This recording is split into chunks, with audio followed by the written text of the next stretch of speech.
5 ستمبر کی صبح پاک فوج کی طرف سے جوڑیاں پر قبضہ اور اخنور کی طرف پیش قدمی جاری رہنے سے واقعات واضح طور پر کسی بڑے خطرے کی طرف بڑھ رہے تھے، اور یہ بات واضح ہوتی جا رہی تھی کہ سیاسی طور پر بھارت کشمیر میں مزید علاقے کھونا قبول نہیں کر سکتا۔ پاکستان آرمی نے چھم، دیوا، سکرانہ اور جوڑیاں پر اپنا قبضہ جما لیا تھا اور کشمیر کے تقریباً 300 مربع میل کے علاقے کو زیر کر لیا تھا۔ کیونکہ ہندوستان فوج واضح طور پر پاکستان آرمی کی جارحیت کو روکنے سے قاصر تھی، اس لیے دوسرے محاذوں پر جنگ پھیلنے کا امکان بہت بڑھتا جا رہا تھا۔ ریڈیو پر اعلانات کیے گئے کہ اگلے 24 گھنٹے میں دہلی کے علاقے میں شدید بارش ہوگی۔ اس گمراہ کن اعلان کا مقصد یہ تھا کہ ہندوستان آنے والے دنوں میں موسم کی خرابی کی وجہ سے پاکستان پر حملہ نہیں کرے گا، جبکہ اس وقت پاک فضائیہ کے محکمہ موسمیات کے مطابق دہلی کے قریب بارش کا کوئی امکان نہیں تھا،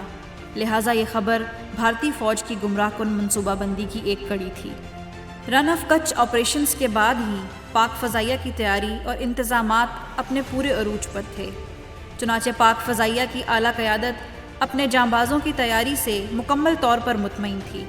پاک فضائیہ کے ایئر بیسز کی محدود تعداد اور ان کی جغرافیائی طور پر ہندوستان کے سرحد کے قریب ہونے کی وجہ سے کسی بھی وقت بھارتی حملے کا خطرہ مکمل طور پر موجود تھا، لہٰذا تمام ایئر بیسز انتہائی ممکنہ الرٹ کی حالت میں موجود تھے۔ مجموعی طور پر 5 ستمبر کو نسبتاً کشیدگی کم دیکھی گئی، مگر پھر بھی پاک فضائیہ نے F-86 اور F-104 طیاروں پر 16 مشن کیے۔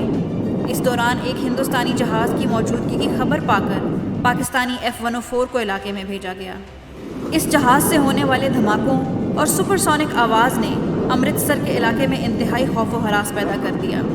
یہاں تک کہ ہندوستانی وزیر دفاع نے اعلان کر دیا کہ پاک فضائیہ کے جہاز واگا کے ذریعے امرتسر داخل ہو گئے ہیں اور بھارتی فضائیہ کے یونٹس پر راکٹ پھینکے گئے ہیں۔